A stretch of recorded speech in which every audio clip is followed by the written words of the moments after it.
사람에게는 누구나 극복해야 될 두 가지 문제가 있습니다. 첫 번째는 교만의 문제이고, 둘째는 욕심의 문제입니다. 오늘 이 디모데전서 6장에는 하나님께서 우리에게 이 두 가지 문제를 어떻게 해결해야 되는지를 가르쳐주고 계시는데, 이 교만의 문제나 이 욕심의 문제의 해결책은 무엇이냐? 하나님의 정답은 바로 자족하는 마음을 가지는 것이다라는 것입니다. 우리가 자족하는 마음을 가질 때 우리의 이 교만한 생각을 다스릴 수 있게 되고, 우리가 자족하는 마음을 가질 때 우리의 이 욕심에서 자유로워질 수 있다라는 것입니다.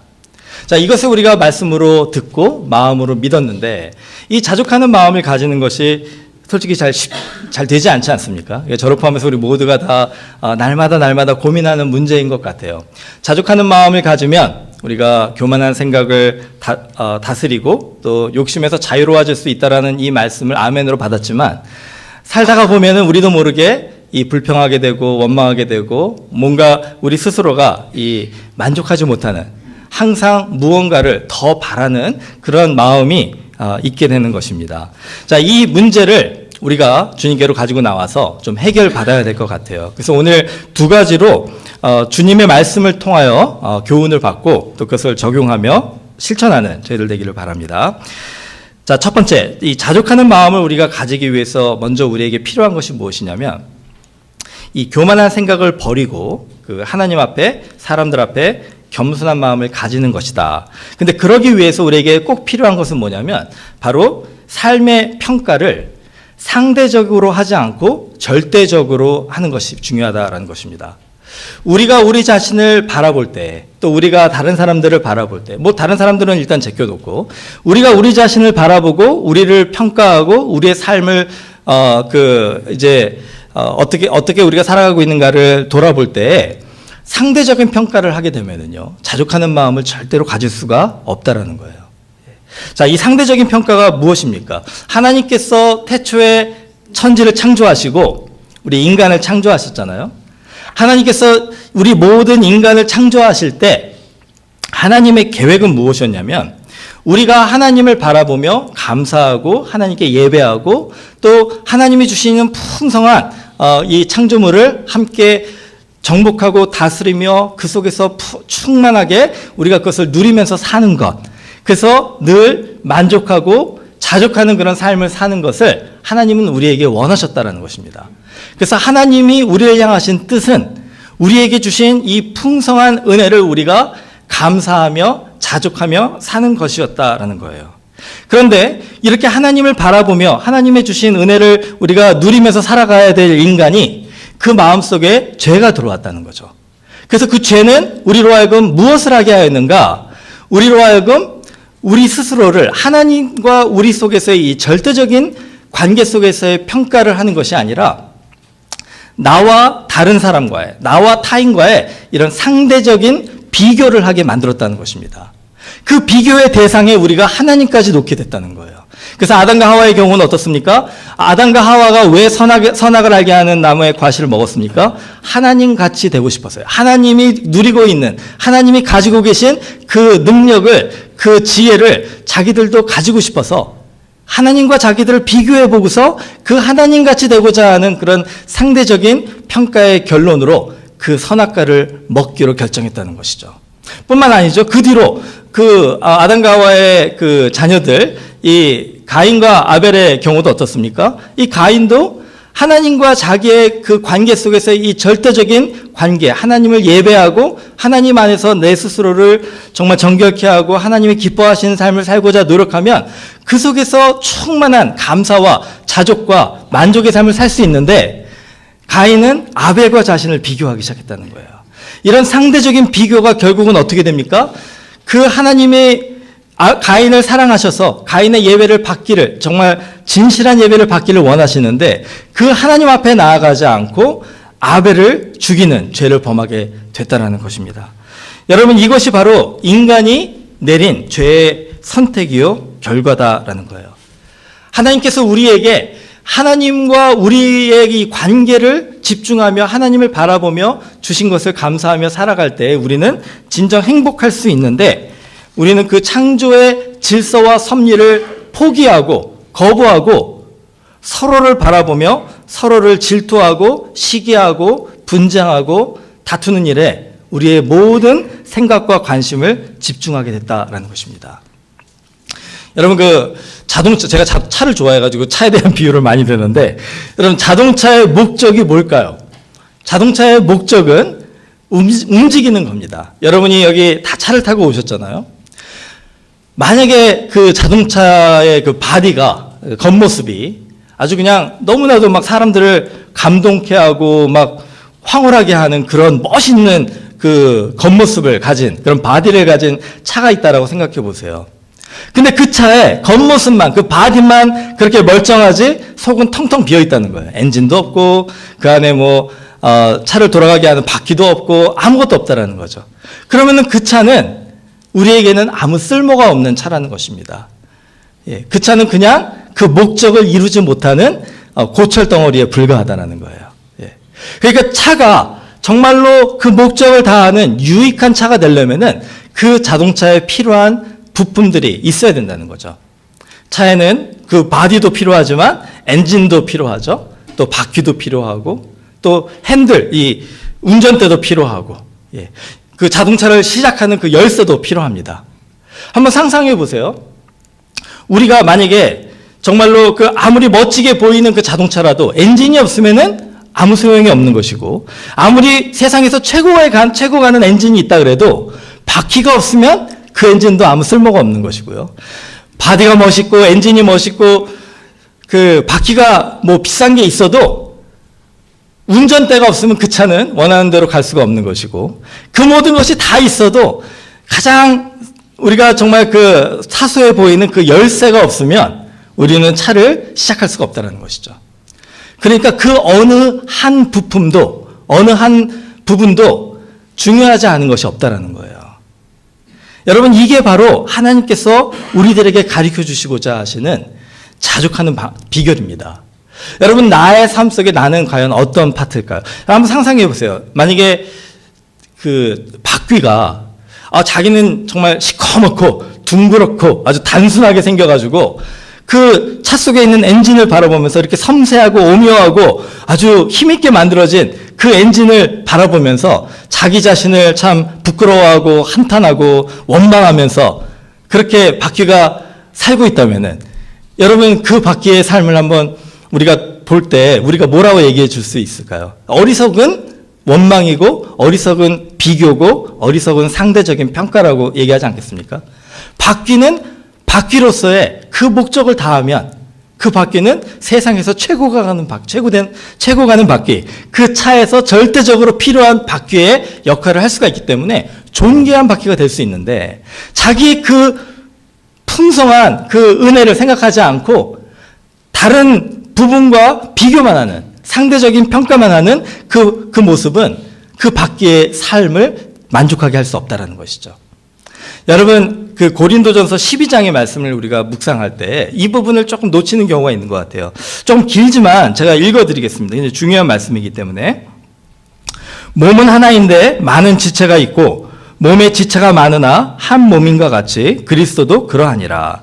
우리가 유대인이나 헬라인이나 종이나 자유인이나 다 한 성령으로 세례를 받아 한 몸이 되었고 또 다 한 성령을 마시게 하셨느니라. 몸은 한 지체뿐만 아니요 여럿이니 만일 발이 이르되 나는 손이 아니니 몸에 붙지 아니하였다 할지라도 이로써 몸에 붙지 아니한 것이 아니요, 또 귀가 이르되 나는 눈이 아니니 몸에 붙지 아니하였다 할지라도 이로써 몸에 붙지 아니한 것이 아니니, 만일 온 몸이 눈이면 듣는 곳은 어디며 온 몸이 듣는 곳이면 냄새 맡는 곳은 어디냐. 그러나 이제 하나님이 그 원하시는 대로 지체를 각각 몸에 두셨으니 만일 다 한 지체뿐이면 몸은 어디냐. 이제 지체는 많으나 몸은 하나라.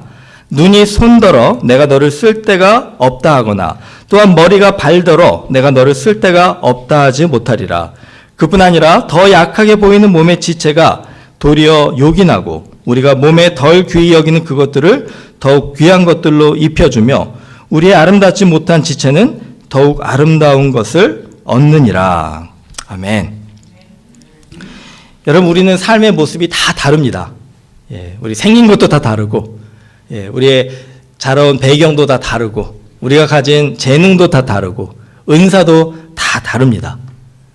그런데 그 다 다름이 우리들에게 불평의 이유가 될 수 있어요. 원망의 이유가 될 수도 있습니다.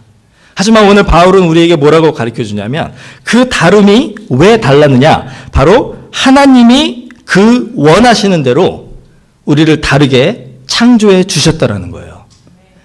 여러분이 태어나신 그 고향이 어디시든지 간에, 여러분이 자란 어린 환경이 어떤 환경에서 자라셨든지 간에, 여러분이 지금 있는 그 환경이 어떤 환경이 있으시든지 간에, 여러분이 가진 재능이 얼만큼 있건 얼만큼 없건, 이 모든 다 다름이 우연히 일어난 일이 아니라는 것이에요.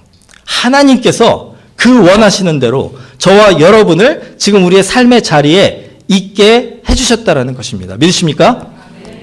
이걸 믿으신다면, 그렇다면은 우리는 지금 충분히 자족할 수 있는 조건을 가진 사람들이라는 거예요. 왜냐? 하나님께서 우리로 하여금 정말로 하나님이 계획하신, 뭐 내가 엔진이든 바디든 바퀴든 열쇠든 그 무엇이든지 간에요, 하나님께서 우리에게 계획하신 가장 최고의 삶, 가장 멋있는 삶, 가장 아름답고 감동적인 그 삶을 지금 우리를 위해서 준비하고 계시다는 거예요. 지금 그 일을 위하여 우리와 지금 함께 우리를 이끌어가고 계시다는 것입니다.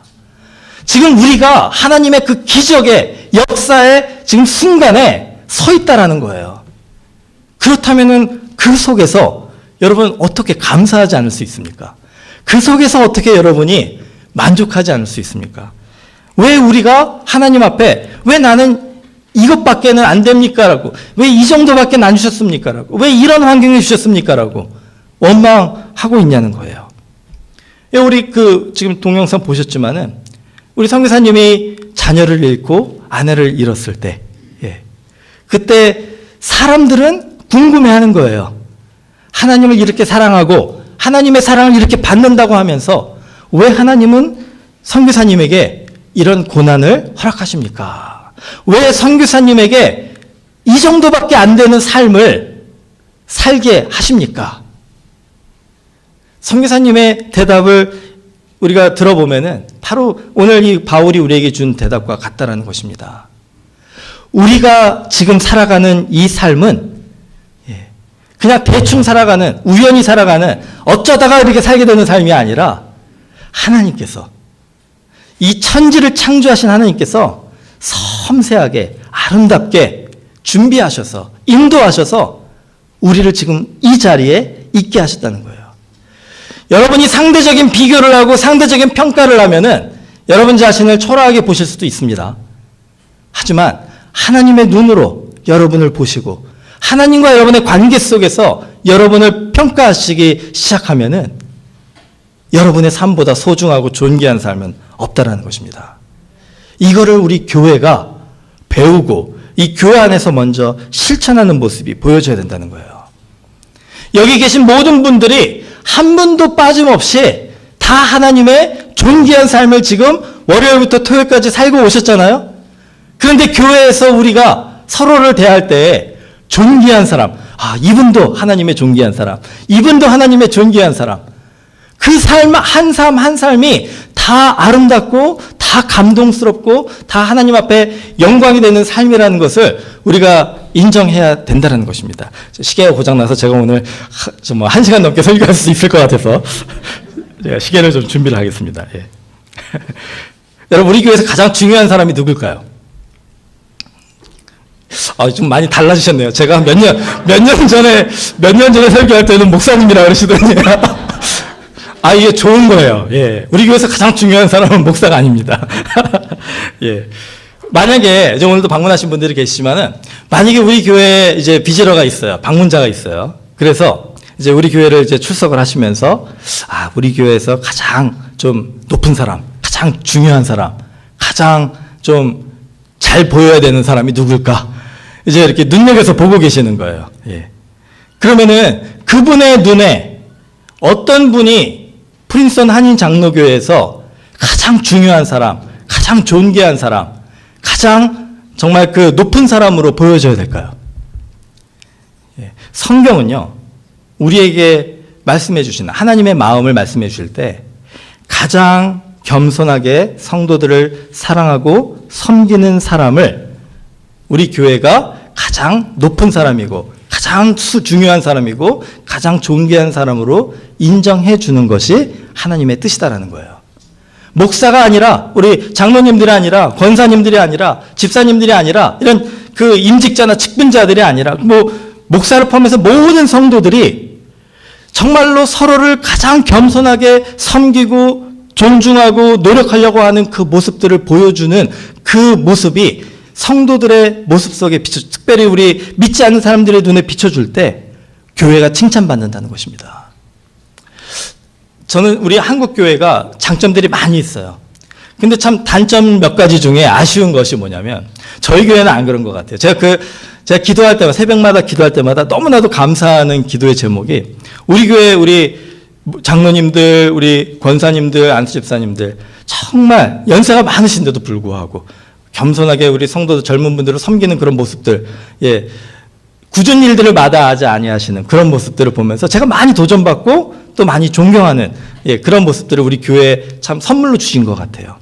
그런데, 예, 저 한국에 있는 그 모모 교회들, 예, 여러분 가끔 보면은 어떻습니까? 교회 안에요, 하나님의 백성들이 이렇게 목이 고진 백성들이 참 많은 것 같아요. 예, 특별히 이제 우리 목회자들부터 시작해가지고, 예, 특별히 이게 교회에서 높아지면, 직분이 높아지면 높아질수록 목이 점점 더 고자져요. 예, 예. 여러분 그 검도 배워보신 분 계십니까? 검도를 대련할 때 인사법이 있다고 제가 배웠습니다. 저는 검도를 배우지는 않았지만 검도 배우신 분한테 그게 뭐냐면은 인사를 할 때 몸은 숙이지만 시선은 항상 상대방을 응시하라는 거예요. 그게 왜인지 아세요? 내가 고개를 숙이는 그 순간에 상대방이 내 목을 베버리면 안 되니까. 예, 검도할 때는 그게 굉장히 중요하대요. 여러분 교회에 오셔가지고 이제 우리가 신앙생활을 하다 보면은 우리 스스로, 우리도 모르게 어느 정도 우리가 좀 신앙의 연륜이 쌓여져서 점점 교회가 익숙해지고 교회에서 점점 직분이 높아지고 하잖아요. 그런데 우리는 고개 숙이는 법을 배워야 돼요. 예. 여러분 이 교회까지 와가지고 내 목이 베어질까봐 상대방을 눈을 떠서 응시하고, 교회는요 우리가 이렇게 그 검도 대련하는 것처럼 싸우러 오는 곳이 아니잖아요. 예, 그렇죠? 교회는 우리가 고개 숙이러 오는 거예요. 하나님 앞에 고개 숙이고 서로에게 고개 숙이러 오는 것입니다. 그러니까 우리 프린스턴 한인장, 저희도 이제 이 공동회의를 통해서 이제 새로운 또 리더들을 선출을 하는데, 우리 모든 교회 성도들이 정말로 우리 서로가 서로에게 겸손하게 서로 상대방을 비교하고 판단하고 정죄하고 또 그것 때문에 실망하고 낙심하지 않고 하나님과의 절대적인 비교 속에서 예배를 통하여 감사하고 자족하고 하나님께 영광을 돌리고 서로에게는 우리가 겸손하게 서로를 섬기고 사랑하는 모습을 보여주는 그런 프린스턴 한인장로교회가 되기를 주님의 이름으로 축원합니다. 아멘. 예, 이래야지 우리가 하나님이 기뻐하시는 교회가 될 수 있다는 것입니다. 자, 두 번째로 자족하는 마음은 하나님께서 가르쳐 주신 성공해야 하는 이유를 깨달을 때 누릴 수가 있습니다. 자, 이게 뭐냐면요, 디모데전서 6장 6절에서 10절 말씀입니다. 제가 읽어드릴게요. 예, 우리 다 같이 읽어보겠습니다. 이제 중요한 말씀이니까. 그러나 자족하는 마음이 있으면 경건은 큰 이익이 되느니라. 우리가 세상에 아무것도 가지고 온 것이 없음에 또한 아무것도 가지고 가지 못하리니 우리가 먹을 것과 입을 것이 있은즉 족한 줄로 알 것이니라. 부하려 하는 자들은 시험과 올무와 여러 가지 어리석고 해로운 욕심에 떨어지나니 곧 사람으로 파멸과 멸망에 빠지게 하는 것이라. 돈을 사랑함이 일만 악의 뿌리가 되나니 이것을 탐내는 자들은 미혹을 받아 믿음에서 떠나 많은 근심으로써 자기를 찔렀도다. 아멘. 여러분 많이 들어보신 말씀이죠. 기독교 역사에 있어서요, 이 두 가지 트렌드가 있습니다. 첫 번째는 이 성공과 부에 관한 그 해석인데요. 첫 번째는 성공을 죄악시하는 거예요. 예, 이 돈을 죄악시하는 거, 부를 죄악시하는 겁니다. 그래서 정말로 은혜를 충만하게 받은 사람들은 성공에 대한 욕심을 가지지 않고, 돈을 많이 버는 거에 대한 욕심을 가지지 않고, 뭐 부에 대한 그 명예를 얻는 것에 대한 욕심을 가지지 않고 다 내려놓고 다 포기하고 오직 하나님만 바라보며 사는 것이다. 그래서 여러분 그 평화의 기도를 지은 그 성 프란시스 분 같은 분은 정말 하나님의 은혜를 체험한 다음에 그 부자였거든요. 자기 모든 재산을 다 팔아가지고 가난한 자들에게 나눠주고 자기는 수도원에 들어가서 그렇게 거룩한 삶을 살았어요. 예. 자, 그것이 덕이고 아름다운 성도의 모습이다. 이렇게 강조되는 그런 트렌드가 있고, 또 하나는 이 성공을 믿음의 궁극적인 목적으로 생각하는 또 그런 가르침들이 또 있었습니다. 뭐 지금도 있죠. 여러분 그 한국의 70년대, 80년대 그 기복신앙이라고 들어보셨는지 모르겠어요. 신앙이 좋은 사람들은 성공한다. 하나님께서 믿음이 좋은 사람들은 부자가 되게 한다. 뭐 이런 가르침이겠죠. 지금도 미국에도 이 성공, 이 석세스, 해피니스, 뭐 부, 이런 것이 우리 신앙의 궁극적인 목적이다라고 가르치는 그런 교회들이 좀 있습니다. 그래서 성공은 하나님의 축복이고 신앙생활을 열심히 하는 사람들에게 주시는 하나님의 사랑의 모습이다. 이제 이렇게 가리키는 것이죠.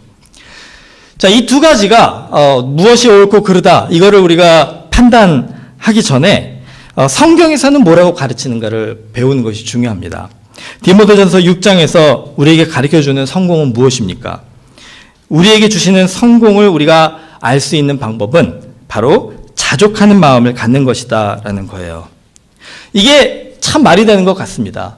여러분, 성공을 우리가 어떻게 알 수 있을까요? 내가 성공했다라는 거를 어떻게 우리가 스스로 이렇게 인정할 수가 있을까요?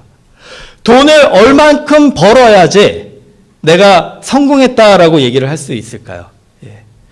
우리 부자의 개념이 뭘까요? 내가 얼만큼 벌어야지 나는 부자다 이렇게 생각할 수 있을까요? 얼만큼 높은 자리로 승진을 해야지, 얼만큼 사업에서 성공을 해야지 나는 성공했다라고 얘기를 할 수 있을까요?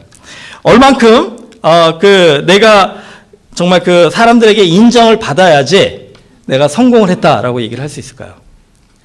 자, 가만히 생각해 보면은요, 이게 애매모호합니다. 예. 내가 만약에 뭐 $1,000,000, 옛날에는 100만 장자라 그랬잖아요. 그래서 $1,000,000를 가지고 있으면 엄청난 부를 가진 성공한 사람이라고 생각을 했습니다. 근데 여러분 캘리포니아에 가보세요. $1,000,000 집 가지고 뭐 $1,000,000 가지고 살 수 있는 집이 그렇게 많지 않아요. 이 샌프란시스코 같은 데는요. 그러니까 지금은 $1,000,000가 아무것도 아닌 그런, 그러니까 성공의 기준이 될 수 없는 시대에 또 우리는 또 살고 있다는 것이죠. 자, 그렇기 때문에 오늘 디모데전서 6장의 말씀이 중요합니다. 성공의 기준은 이런 세상적인 그런 기준이 아니라 내 안에 자족하는 마음이다라는 거예요. 이거를 이제 저는 그 물컵에 좀 비유를 하십니다. 지난주에도 물컵 비유를 했는데 이게 시리즈입니다. 물컵 시리즈라고 생각하시면 될 것 같아요. 자, 오늘의 물컵 시리즈는 뭐냐? 만약에 그 물컵에 물이 얼만큼 있어야지 내가 만족할 수 있을까? 자족할 수 있을까를 한번 생각해 보세요. 자, 물컵에 컵이 반이 담겨져 있습니다. 그러면 우리의 꿈과 소망은 뭐가 됩니까? 그 물컵에 물이 가득 찼으면 좋겠다. 그렇죠? 자, 그래서 어떻게 하나님의 은혜로 그 물컵에 물이 가득 차게 됐어요. 그래가지고 이제 막 차고 넘치는 그런 단계까지 갔습니다. 자, 그러면 그 순간에 그 내 물컵에 물이 가득 찼을 때, 그때 우리는 거기에서 자족하고 만족할 수 있는 마음의 충만함이 있어야 되지 않습니까? 그런데 문제는 뭐냐면은 그게 바로 성공인데, 그게 바로 성공의 기준. 내가 가지고 있는 물컵이 가득 찬 그 순간이 바로 성공의 순간인데, 우리는 이 교만함과 욕심 때문에 그 물컵에 또 계속 물을 붓고 싶어 한다는 거예요. 더 많은 물을 그 안에 채워넣고 싶어 한다는 겁니다. 자, 근데 문제는 뭡니까? 그 물컵에 더 물이 들어갈 수가 없다는 거예요. 그 물컵에 더 물을 부어봤자 다 흘러 넘친다는 것이죠. 그래서 성경은 뭐라고 얘기하냐면은 그 하나님이 우리에게 주신 이 마음의 컵에, 우리의 삶의 컵에 하나님께서 부어주셔서 가득 차게 해주시는 그 순간에 우리는 진정으로 성공한 것이고, 그 이상의 것들은 욕심이다라는 거예요. 그 이상으로 우리가 바라고 그 이상으로 더 채워지기 원하는 것은 욕심이다라는 거예요. 왜냐하면 그것이 우리 안에 남아있을 수가 없기 때문에 그렇습니다. 그냥 다 흘러져 버리기 때문에 그렇다는 거예요. 그 이상의 것들은 우리가 감사하고 자족하고 만족하는 것에 전혀 영향을 주지 않기 때문에 그렇다는 것입니다. 자, 그렇다면은 이제 우리가 생각해 봐야 되겠죠. 그러면 내 삶의 컵에 가득 차는 그 순간은 무엇인가? 오늘 디모데전서 6장에 뭐라고 합니까? 그거 사람마다 다 다르다는 거예요. 어떤 사람은 먹을 것과 입을 것이 있으면 내 삶에 족합니다. 내 삶의 컵이 가득 찼습니다라고 생각하는 사람도 있다라는 것이죠. 그런 사람에게는 먹을 것과 입을 것만 있으면 그 이후에는 차고 넘치는 욕심이다라는 거예요. 그러니까 그 먹을 것과 있을 것이 있으면 자족하고 감사하고 늘 하나님 앞에 영광 돌리는 삶을 살 수 있다라는 거예요. 자, 여러분은 어떠십니까? 여러분의 컵에 정말 하나님께서 얼만큼 채워주시면은 여러분은 바로 여기가 내가 정말 하나님 앞에 자족할 수 있는 순간이구나라고 말씀하실 수 있겠습니까? 자, 이거를 우리가 배워야 된다라는 거예요. 오늘 바울이 우리에게 가르쳐주고 싶어 하는 건 뭐냐면 6장 7절 말씀인데요. 우리가 세상에 아무것도 가지고 온 것이 없음에 또한 아무것도 가지고 가지 못하리니. 여러분, 성공의 기준은요, 내가 얼마나 많은 것을 가지고 있느냐가 아니라는 것을 얘기해 주는 겁니다. 어차피 우리는 아무것도 가지고 오지 못했고 또 우리가 죽으면 아무것도 가지고 가지 못한다라는 거예요. 성공의 이유는 무엇이냐? 돈을 많이 버는 것도 아니고 뭐 훌륭한 그런 그 업적을 남기는 것도 아니고 어차피 다 우리는 두고 가야 되는 거예요.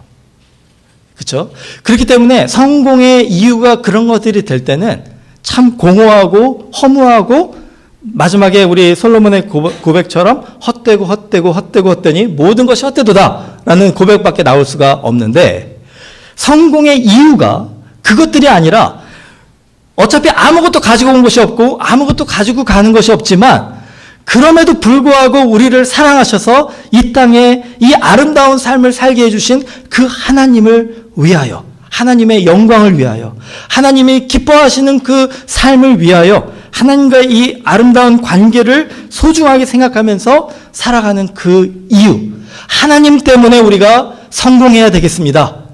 하나님이 우리에게 이 삶을 아름답게 살게 허락해 주셨기 때문에 나는 이 삶 속에서 내 잔이 넘치나이다라는 그런 고백과 감사가 있기를 소망합니다. 이 이유를 가진 사람들은요, 하나님 앞에 자족하는 마음, 정말 삶에 늘 감사와 기쁨과 감격이 넘치는 삶을 살 수가 있다는 거예요. 그렇지 않은 사람들은 6장 9절 10절에서 얘기하는 겁니다. 부하려 하는 자들은 시험과 올무와 여러 가지 어리석고 해로운 욕심에 빠진다 그랬잖아요. 하나님이 아니라 돈이 성공의 이유가 되고 명예가 성공의 이유가 되고 권력이 성공의 이유가 되면 우리도 모르게 절대적인 그런 평가가 아니라, 비교가 아니라 상대적인 비교를 하게 되는 거예요. 조금 더 많이, better than somebody else, 누구보다 더 많이 가지는 게 나의 성공이다라고 생각하게 되는 거예요. 그게 아닙니다. 우리가 왜 성공해야 되느냐? Better for Jesus Christ.